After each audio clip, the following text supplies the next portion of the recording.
कि राम का स्वरूप क्या है। रमन्ते योगिनोऽनन्ते नित्यानंदे चिदात्मनि इति राम पदे नासौ परब्रह्मा विधीयते। राम का स्वरूप परब्रह्म है। और ध्यान रखना, हमारी सनातन परंपरा में कितने देवता है जानते हैं आप लोग? कितने देवता है हमारी सनातन परंपरा में? देवता कितने हैं मालूम है? एक ही देवता है, अनेक देवता नहीं, ध्यान में रखना है। एको देव सर्वभूतेषु गूढ़,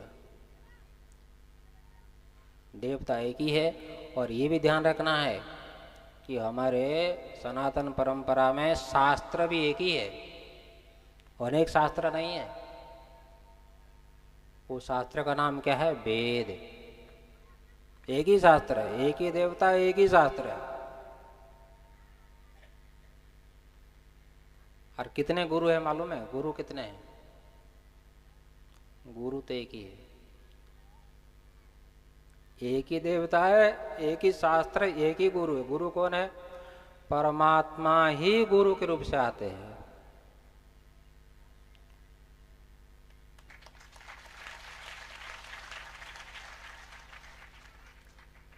काशी में आप लोग जाते हैं, काशी में वहां पर सबको गुरु कहते हैं। वेदांत पढ़ाने वाला भी गुरु कहलाता है, व्याकरण पढ़ाने वाला भी गुरु कहलाता है। और पान कैसे बेचना है, पान कैसे बनाना है, उसको सिखाने वाला भी गुरु कहलाता है। और हमने पूछा अपने गुरु जी से काशी में कि सबको गुरु कहते हैं, काहो गुरु बोलते हैं? वो कहते हैं गुरु तो परमात्मा है। वास्तविक गुरु तो कौन है? परमात्मा है, जो आपको ज्ञान दे रहे हैं। महाराज जी आपको ज्ञान दे रहे हैं, इसको शरीरधारी मत समझो। सबसे बड़ी कोई गलती है तो गुरु को शरीरधारी समझना है। शरीरधारी गुरु को कभी नहीं समझना है। जो राम तत्व है वही राम तत्व ही किसी ना किसी शरीर में कृपा शक्ति बन करके आपका कल्याण करते हैं।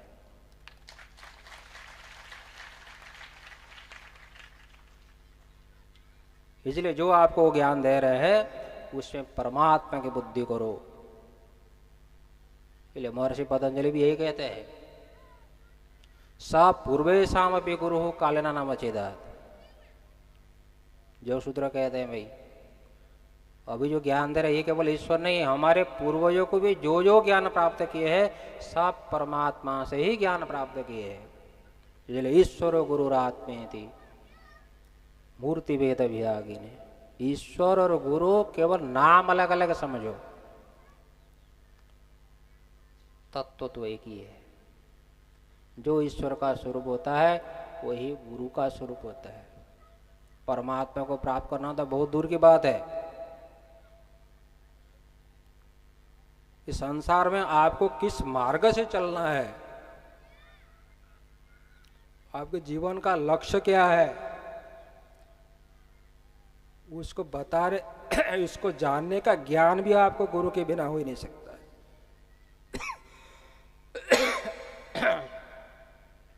इसलिए जीवन में महाराज श्री जैसे ऐसे श्रोत्रिय ब्रह्मनिष्ठ महापुरुष मिलना ये बहुत दुर्लभ है, बहुत दुर्लभ है। उपदेश तो बहुत लोग करते हैं, यूट्यूब खोलोगे वहां पर कथा ही कथा चलती है, अनंत कथा चलती है। लेकिन केवल आपका कल्याण की दृष्टि से, आप लोगों का कल्याण हो जाए, आप लोग सत्य मार्ग पर चलो, कर्तव्य बुद्धि हो जाए।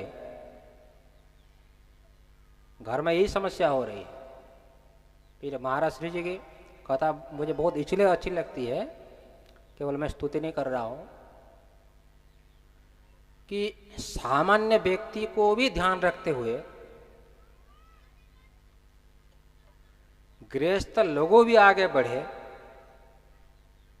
उसको ध्यान रख करके कथा करते हैं।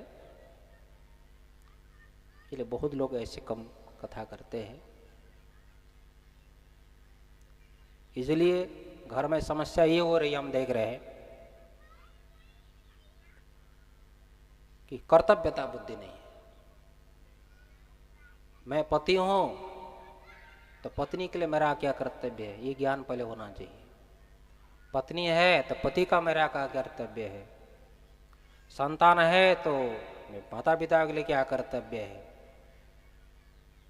और ये भी ध्यान रखो, महापुरुष कहते हैं कि अपना क्या कर्तव्य है।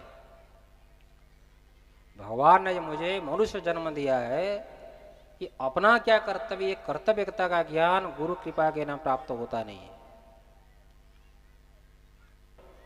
सबसे बड़ी कोई गलती है तो गुरु को शरीरधारी समझना है।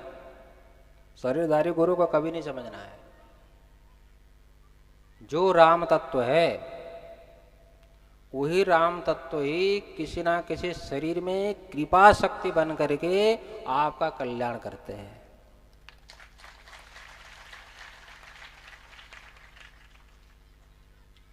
इसलिए जो आपको ज्ञान दे रहे हैं उसमें परमात्मा की बुद्धि करो।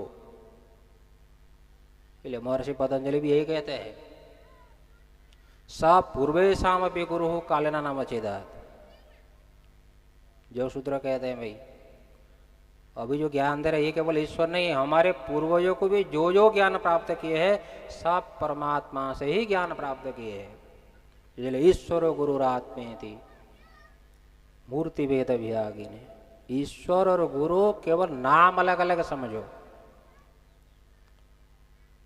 तत्व तो एक। महापुरुष ये कहते संसार में कोई सुख है ही नहीं। सुख तो कहाँ है, परमात्मा ही, परमात्मा में ही सुख है। परमात्मा ही सुख स्वरूप समझ लो। रसो वैसे कहा, राम ही आनंद स्वरूप है और वही आनंद स्वरूप वो मेरा स्वरूप है। आनंद मेरे अंदर है, बाहर आनंद नहीं है। जैसे आपको एक गंदा दृष्टांत देता हूं, गंदा दृष्टांत है। अब गंदगी को मान लीजिए, तो उसमें जो शिक्षा है उसको शिक्षा को लीजिए। जैसे कहीं बहुत बड़ा भंडारा चल रहा था, कथा के बाद भंडारा होता है, और भंडारा चल रहा था। भंडारा में बहुत सुंदर सुंदर भोजन बनता है, रसगुल्ले इत्यादि बनते हैं। और रसगुल्ले के बाद, रसगुल्ला खाने के बाद, भंडारा खाने के बाद एक आदमी जो है ऐसे रगड़ते ना, हाथ में जैसे रगड़ते हैं, क्या होता है उसे, क्या बोलते हैं उसको, हैं, तंबाकू। तंबाकू एक ऐसे रगड़ रहा है, बड़ा कठिन काम है। ट्रेन में जाना भी बहुत कठिन काम है। ऐसे रगड़ते हैं, रगड़ने के बाद ऐसे मार देगा, बस आपके नाक में आ जाएगा। तो भंडारा खाने के बाद तंबाकू को मुंह में डाल रहा है, और बगल वाला आदमी पूछ रहा है, क्या सज्जन जी, इतना सुंदर भंडारा मिल गया फिर भी तंबाकू में लगे हो। और वो क्या बोलता तंबाकू खाने वाला, अरे भाई तुम क्या जानो इसका रस क्या होता है, इसका रस क्या जाने, तुम खाओ तो जाने। तो विचार कर लो ये रस कहाँ से मिल रहा है। तंबाकू से रस मिल रहा है कि अपने अंदर से रस मिल रहा है, ये आप लोगों की भ्रांति है।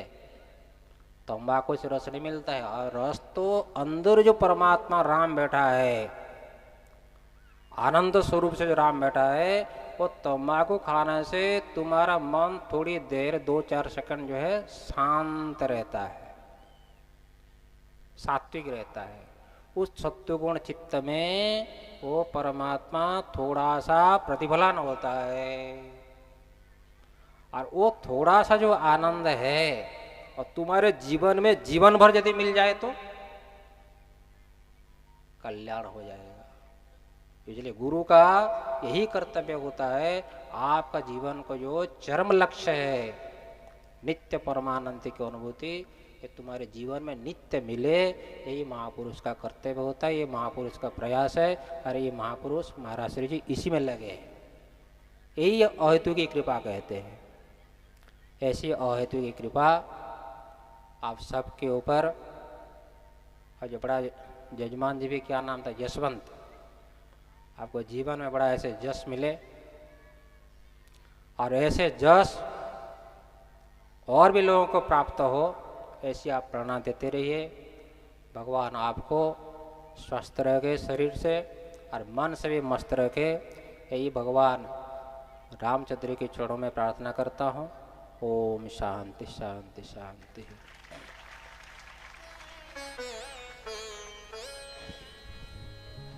ये महापुरुषों की शैली होती है कि गागर में सागर भर देते हैं। दूसरी बात कहूँ, चावल बहुत खाए जा सकते हैं, दाल बहुत खाई जा सकती है, पर स्वर्ण भस्म,